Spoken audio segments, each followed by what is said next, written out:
Hello दोस्तों, स्वागत है मेरे यूट्यूब चैनल SG स्टडी में। तो आज के इस वीडियो में हम लोग देखेंगे क्लास 10th का संस्कृत ऑब्जेक्टिव क्वेश्चन, जो कि बहुत ही इम्पोर्टेंट है और पूछा भी गया है। तो आज का हमारा पहला प्रश्न है, पाटलिपुत्र का इतिहास कितने वर्ष पुराना है?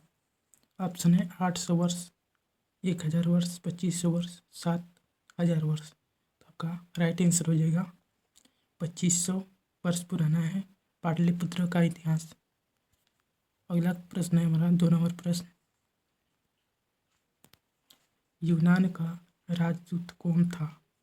ऑप्शन है आपका अशोक, फायान, मेगास्थनीस इनमें से कोई। यूनान का राजदूत आपका हो जाएगा मेगास्थनीस। ऑप्शन नंबर सी हो जाएगा। यूनान का राजदूत था मेगास्थनीस, जो कि चंद्रगुप्त मौर्य के दरबार में आया था, याद रखिएगा। अगला प्रश्न है 3 नंबर प्रश्न है, गुरु गोविंद सिंह का जन्म स्थान कहाँ है? गुरु गोविंद सिंह का जन्म स्थान कहाँ है? तो गुरु गोविंद सिंह का जन्म स्थान है आपका पाटलिपुत्र यानी कि पटना में। ऑप्शन नंबर बी सही हो जाएगा, याद रखिएगा। नेक्स्ट प्रश्न है,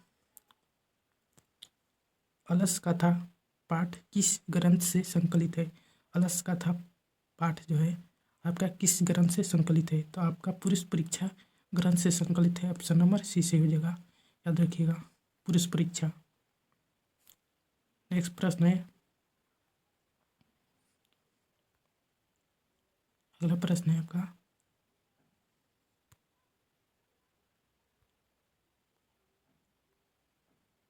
5 नंबर प्रश्न, बुद्ध के समय में पटना का नाम क्या था? बुद्ध के समय में पटना का नाम क्या था?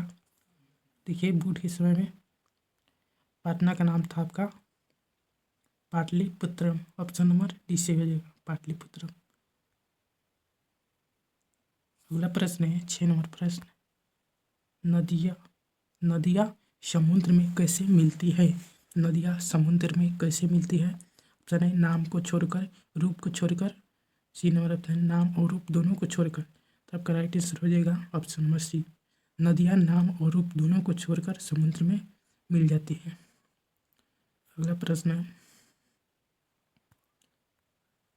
मंगलम पाठ में कितने मंत्र हैं? मंगलम पाठ में कितने मंत्र हैं?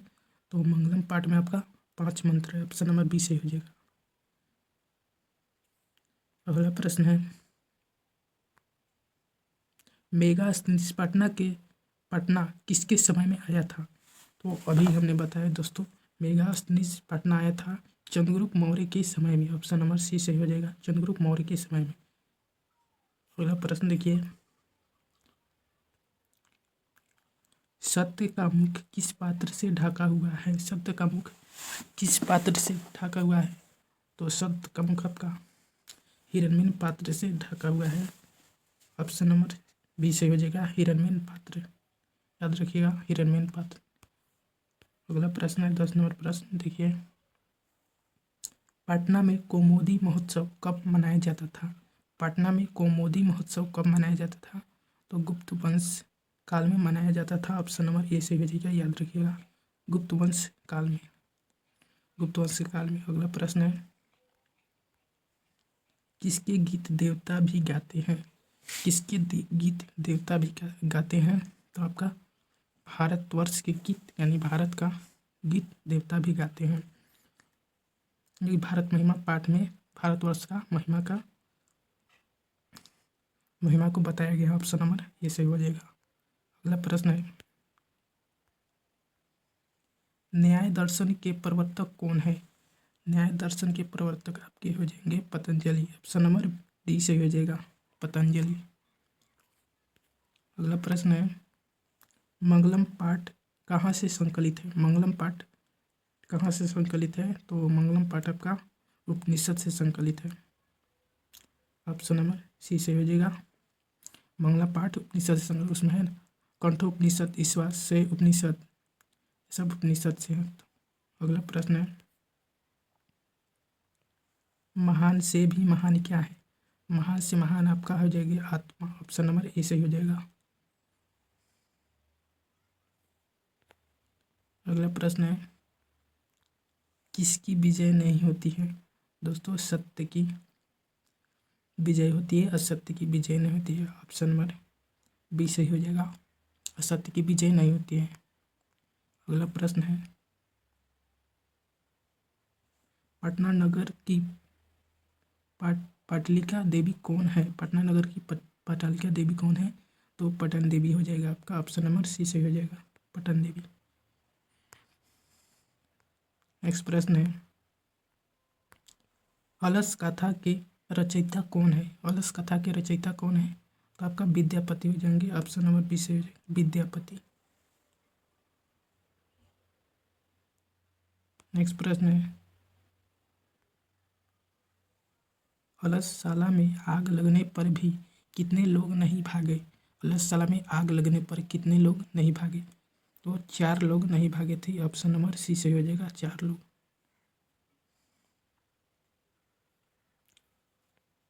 अगला प्रश्न है, संसार में बच्चों का रक्षक कौन है?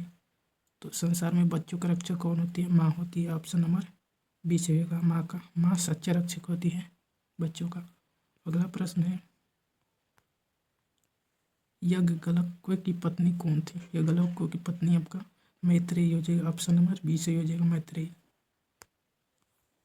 अगला प्रश्न देखिए दोस्तों, ये सब पूछा गया प्रश्न है, सब भी ये प्रश्न है, यह संपूर्ण संसार किसके द्वारा अनुशासित है?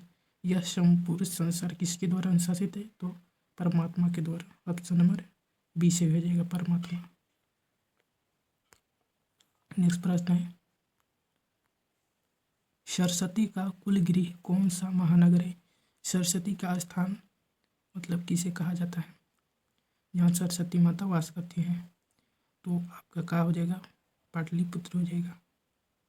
वहाँ पर बहुत सारा शिक्षा को दिया जाता है, शिक्षा का केंद्र। अगला प्रश्न है, घर में लगी आग को देखकर कौन लोग पलायन हो गए? कौन लोग पलायन हो गए? तो धूर्त लोग पलायन हो गए, जो कि बनावटी आलसी दिखा कर आए थे धूर्त लोग, खाना खाने के लिए वो लोग पलायन हो गए, और 4 लोग रह गए जो कि 4 आलसी थे। अगला प्रश्न है, चारों आलसियों को कैसे बाहर निकाला गया? चारों आलसियों को कैसे बाहर निकाला गया? तो आपका राइट आंसर हो जाएगा केस पकड़कर, ऑप्शन नंबर डी से हो जाएगा, केस पकड़कर। अगला प्रश्न है, बनावटी आलसी दिखाकर कौन भोजन ग्रहण करते थे? तो धूर्त लोग करते थे, ऑप्शन नंबर सी से हो जाएगा, धूर्त लोग, याद रखिएगा। अगला प्रश्न है, अलस कथा के अंतर्गत मिथिला के कौन मंत्री थे? तो मिथिला के मंत्री थे आपका वीरेश्वर, ऑप्शन नंबर डी से हो जाएगा, मिथिला के मंत्री थे वीरेश्वर। अगला प्रश्न है, वीरेश्वर कैसा था? वीरेश्वर कैसा आदमी था? तो वीरेश्वर कैसा था? दान दान दानशील था, ऑप्शन नंबर बी से हो जाएगा, सभी आलसियों को क्या करता था? दान देता था, खाना खिलाता था। अगला प्रश्न है, नीतिकार आलस्य को क्या मानते हैं? नीतिकार आलस्य को क्या मानते हैं? तो आलस्य को शत्रु मानते हैं, ऑप्शन नंबर बी से हो जाएगा, शत्रु। अगला प्रश्न है, भारत भूमि कैसी है? भारत की भूमि कैसी है? तो भारत की भूमि विशाल भी है आपका, निर्मला भी है, निर्मल भी है और वत्सला भी है, तो इनमें से तीनों सही हो जाएगा, ऑप्शन नंबर डी। अगला प्रश्न है, संस्कार कितने होते हैं? संस्कार कितने होते हैं? तो भारत में आपका संस्कार 16 होते हैं, ऑप्शन नंबर ए सही हो जाएगा, 16, याद रखिएगा।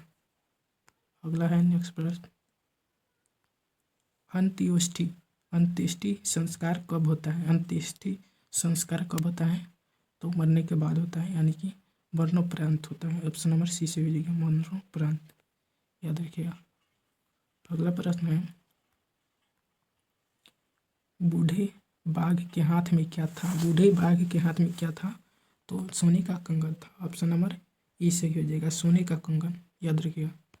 अगला प्रश्न है, दानवीर कौन था? दानवीर कौन था? तो वीर कौन था इसमें? तो कर्ण था। ऑप्शन नंबर ए सही हो जाएगा, कर्ण। अगला प्रश्न है सत्यमेव जयते किस उपनिषद का मंत्र है? किस उपनिषद का मंत्र है सत्यमेव जयते? तो मुंडको उपनिषद का मंत्र है। ऑप्शन नंबर ए सही हो जाएगा, मुंडको उपनिषद। पूछा जाएगा सत्यमेव जयते किस उपनिषद से लिया गया है? तो मुंडको उपनिषद से लिया गया। अगला प्रश्न है सिखों के 10वें गुरु कौन थे? सिखों के 10वें गुरु कौन थे? तो सिखों के 10वें गुरु थे Guru Gobind Singh. Option number B सही हो जाएगा, गुरु गोविंद सिंह। अगला प्रश्न है किसके काल में पाटलिपुत्र की रक्षा व्यवस्था उत्कृष्ट थी? किसके काल में पाटलिपुत्र की रक्षा व्यवस्था उत्कृष्ट थी? तो चंद्रगुप्त मौर्य के शासनकाल में थे। ऑप्शन नंबर ए सही हो जाएगा, चंद्रगुप्त मौर्य। अगला प्रश्न है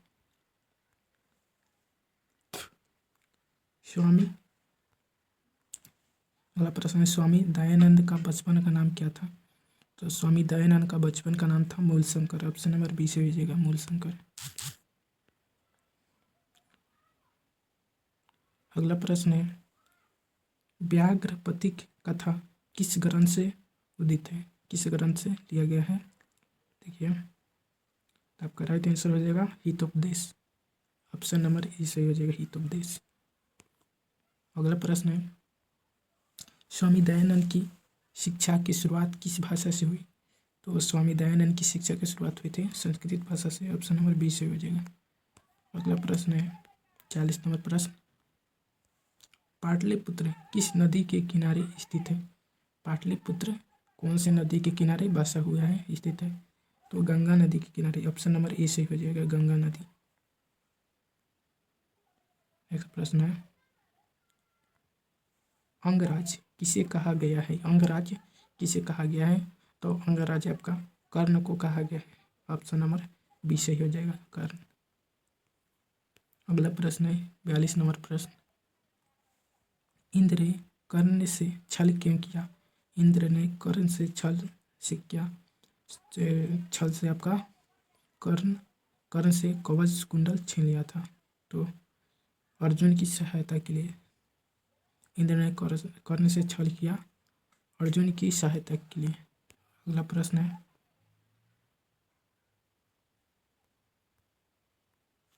भीखन टोला गांव कहाँ है? तो बिहार में। ऑप्शन नंबर बी से हो जाएगा। अगला प्रश्न है कर्मवीर कथा पाठ में किसकी कथा है? तो कर्मवीर कथा पाठ में आपका राम परवेश राम का है कथा। ऑप्शन नंबर ए सही हो जाएगा, राम परवेश राम। नेक्स्ट प्रश्न है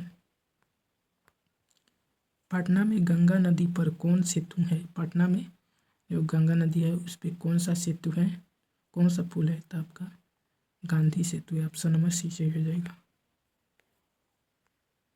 अगला प्रश्न है शक्र ने कर्ण से छल पूर्वक क्या ले लिया? तो शक्र का भेष बनाकर कौन आया था?